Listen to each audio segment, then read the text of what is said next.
खबरों में बने रहने के लिए बेल आइकन दबाएं और फर्स्ट इंडिया न्यूज को सब्सक्राइब कीजिए। वडोदरा में भारत जोड़ो यात्रा, आरबीआई के पूर्व गवर्नर रघुराम राजन भी यात्रा में शामिल हुए। राहुल गांधी ने रघुराम राजन का इंटरव्यू लिया, जरा सुनिए।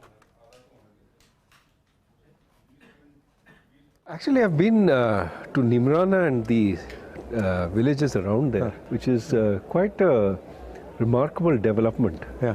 Because so many factories have come in, Yeah. and you can see a village transform.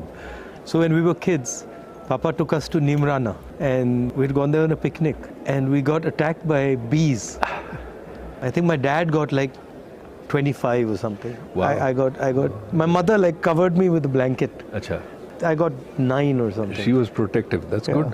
Yeah. Here there's Ranthambore. Have you been there? I've been to Ranthambore before. Of course, I came just for the yatra, so I don't see the safari. There's 16 cubs there now. Ah. So everybody who's going there is seeing 3 or 4 tigers. Right. So what is your view about what's going on economically in India, in the world?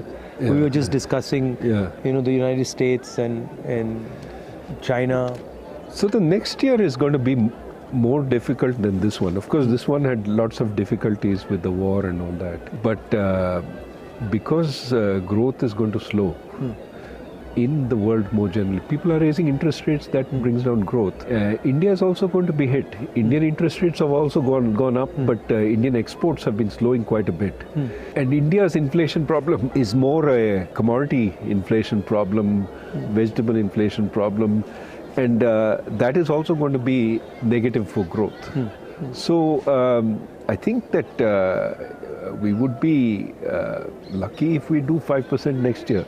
See, the problem with the growth numbers is that you have to understand what you're measuring with respect to. If you had a terrible quarter last year and you're measuring with respect to that, you look very good. So ideally what you do is look before the pandemic in 2019 and look at now.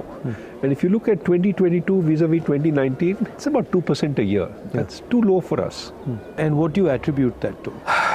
Pandemic was part of the problem, but we were slowing before the pandemic. Yeah. We had gone from 9 to 5. Yeah. And we haven't really generated reforms which will generate growth. इसमें हिंदुस्तान में एक और चीज़ हो रही है, 4-5 पूंजीपति बहुत अमीर हो रहे हैं और हर बिजनेस में वो जा पा रहे हैं और बाकी हिंदुस्तान जो है वो पीछे रह रहा है। जो किसान हैं, गरीब लोग हैं, उनका एक हिंदुस्तान बन रहा है और फिर ये 5, 6, 10, 15 लोग हैं जिनका दूसरा हिंदुस्तान बन रहा है। एक के सपने पूरे हो रहे हैं, एक के सपने नष्ट हो रहे हैं। तो ये इनइक्वालिटी जो बढ़ रही है, इसके बारे में हमें क्या करना चाहिए? ये तो बहुत बड़ी प्रॉब्लम है। सिर्फ वो इंडस्ट्रियलिस्ट के बारे में नहीं है, ये जो अपर मिडिल क्लास है वो उनका तो आय बढ़ गया है पैंडेमिक में, क्योंकि वो घर से काम कर सकते थे। और जो गरीब लोग हैं उनको फैक्ट्री में जाना पड़ता था और फैक्ट्री बंद हो गई तो मासिक आय नहीं आई उनको। तो ये डिवाइड जो है पैंडेमिक में बढ़ गया और जो सबसे गरीब है उनको तो मिलता है ये राशन में, उनको सब कुछ मिलता है। जो अमीर है उनका कोई नुकसान नहीं हुआ है। जो बीच में है, ये लोअर मिडिल क्लास जो है, उनको काफ़ी नुकसान हुआ। नौकरी तो बंद हो गई, बेरोजगारी बढ़ रही है, कर्ज बढ़ रही है, वो कर्ज ले रहे हैं, ब्याज दर अभी बढ़ रही है, तो उनका तो काफ़ी नुकसान हुआ है और उनकी तरफ हमें देखना है और जो नीति हम बना रहे हैं उनके लिए बनाना चाहिए, क्योंकि दर्द वहाँ पे बहुत ज़्यादा है। और ये भी है कि आप जो कह रहे हैं कंसंट्रेशन हो रहा है ये जो इंडस्ट्रियलिस्ट का, उसको भी देखना है।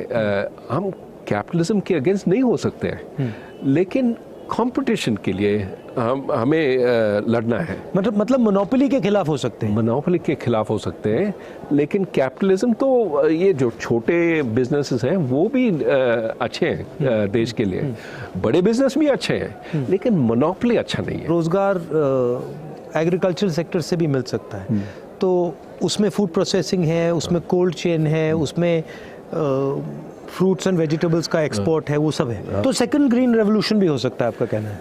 सेकेंड ग्रीन, एक नए तरीका का ग्रीन, नए तरीका का vegetables, milk, dairy products, poultry, ये सब हो सकता है। और प्रोसेसिंग करना है यहाँ पे, क्योंकि यहाँ का लेबर यूज़ करना चाहिए। और खेत के पास।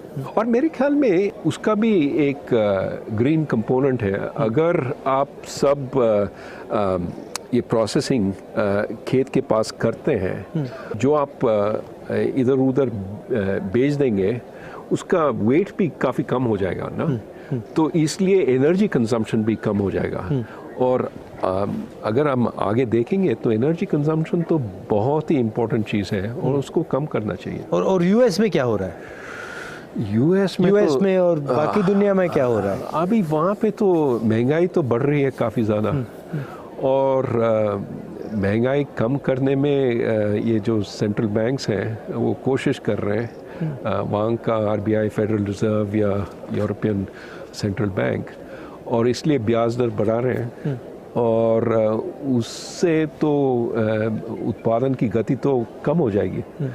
और इंडिया के लिए प्रॉब्लम ये है कि हमारे एक्सपोर्ट्स भी कम हो जाएंगे अगले साल, तो उससे तो एक्सपोर्ट्स तो काफ़ी कम हो जाएंगे और हमारा ग्रोथ, हमारा उत्पादन की गति भी काफ़ी कम हो जाएगी। जब मैं महाराष्ट्र से निकल रहा था तो वहाँ पे जो टेक्सटाइल इंडस्ट्री में काम करते हैं वो कह रहे थे कि बांग्लादेश ने अपनी एक्सपोर्ट पॉलिसी को बहुत अच्छी तरह यूटिलाइज़ किया है और उन्होंने एक्सपोर्ट पॉलिसी से अपनी पूरी वहाँ पे इंडस्ट्री को बहुत कम्पिटिटिव बना दिया।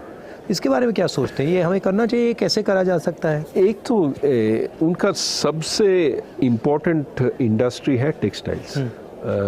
वो कपड़े बनाते हैं, बेचते और एक्सपोर्ट करते हैं, और उसमें उन्होंने 2-3 चीज़ किए हैं जो that has help them succeed. एक तो they allow big factories, not small factories, क्योंकि स्केल इकोनॉमीज की ज़रूरत है, तो they allow big factories. I think labor is largely women, so they employ a lot of women in the textile industry, and the policy is very predictable. It doesn't change. So that industry has just taken off because it's using low-skilled workers. On my way, I found out that जो बेल्लारी है वो jeans production का centre था, और वहाँ पे 4.5 लाख लोग काम करते थे। कपड़ा गुजरात से आता था और स्टिचिंग बेल्लारी में होती थी, और वो लोगों के घरों में होती थी। कोई एक पीस बनाता था, कोई सिलता था, कोई धोता था, वो पूरा डिसेंट्रलाइज था, सप्लाई चेन। और जीएसटी और नोटबंदी ने उसको ख़त्म कर दिया, और वो एक्चुअली वो इंडस्ट्री अंग्रेज़ों के टाइम से है। 4.5 लाख लोग काम करते थे, आज वहाँ 50,000 लोग काम करते हैं, और वो सब मतलब ख़त्म हो गया। तो अपॉर्चुनिटी तो काफ़ी है, बट उसको फाइनेंस की ज़रूरत होती है, उसको सपोर्ट की ज़रूरत होती है। बहुत सारे क्लस्टर्स हैं हिंदुस्तान में जो अलग अलग चीज़ बनाते हैं, हर डिस्ट्रिक्ट में कोई ना कोई स्पेशलिटी होती है, तो उस पे फोकस करके, उनको मदद करके, उनको सपोर्ट देकर भी वहाँ पे इंडस्ट्री बनाई जा सकती है, बन सकती है। वो टेक्नोलॉजिकल सपोर्ट चाहिए, फाइनेंस, क्रेडिट लोन्स देना चाहिए उनको, और ये जो आप कह रहे हैं सर्टेनिटी अबाउट पॉलिसी, कि ऊपर नीचे नहीं जाएगा ये जो पॉलिसी। एक दिन आप एक्सपोर्ट नहीं कर सकते हैं, एक दिन हाँ एक्सपोर्ट ज़रूर कीजिए, नहीं, स्टेबिलिटी। तो मुझे एक बात समझाइए, आप आरबीआई में थे, अब हिंदुस्तान में एक व्यक्ति 2 लाख करोड़ रुपए का लोन ले सकता है, मतलब उसको पूरे के पूरे बैंक का पैसा मिल जाता है। मगर जब छोटा किसान या छोटा बिजनेस वाला बैंक लोन लेने जाता है तो उससे बहुत सारे सवाल पूछे जाते हैं, और एक्चुअली बड़ा वाला भी ज़रूरी है, छोटा वाला भी ज़रूरी है, मगर छोटे वाले को बिल्कुल इग्नोर कर दिया जाता है। छोटे वाले बिल्कुल इग्नोर कर दिए जाते हैं। तो ये होता क्यों है और इसको बदला कैसे जाए? अभी बदल सकते हैं, और ये जो आप पहले कह रहे थे इंफॉर्मेशन, ये जो छोटे जो बिजनेसेस हैं उनका तो एक वो तो बेचते हैं और एक रेवेन्यू स्ट्रीम है, उनका सेल्स है। अगर वो सेल्स अगर बैंक को मालूम पड़ता है कि ये जो सेल्स काफ़ी स्टेबल है, काफ़ी बढ़ रहे हैं, तो वो ऋण दे सकते हैं, they can lend, but we need that information to be collected and to made available. वो हो रहा है अभी। ये जो फिनटेक चल रहा है इंडिया में, उसमें they are starting to think about all this, but in India everything needs to be 10 times. But see, I don't know of a single Indian company that जो small medium company थी और अब बहुत बड़ी company हो गई, right? मगर अगर आप US में देखें तो छोटी सी कंपनी 5, 7, 10 साल में बड़ी हो जाती है। तो ये हिंदुस्तान में क्यों नहीं?